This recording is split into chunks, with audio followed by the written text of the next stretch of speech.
তারা আজকে বাংলাদেশের গণতন্ত্রের পক্ষে অবস্থান করেছেন বলেই তাদেরকে আজকে কারাগারে থাকতে হয়েছে।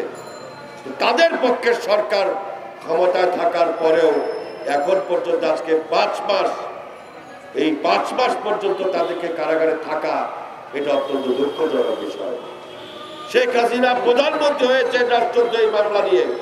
শেখ হাসিনা প্রধানমন্ত্রীর শপথ গ্রহণ করেছেন মামলার আসামি হিসেবে।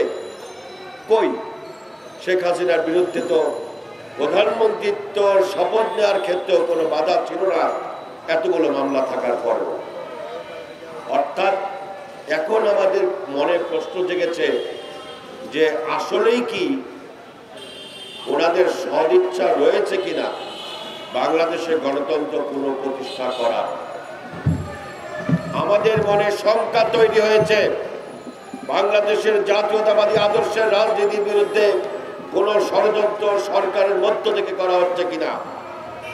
কারণ বাংলাদেশের প্রতিটা প্রশাসনের রন্ধে রন্ধে আওয়ামী দোসররা এখনো পর্যন্ত বিভিন্ন রকমের ষড়যন্ত্র করে যাচ্ছে।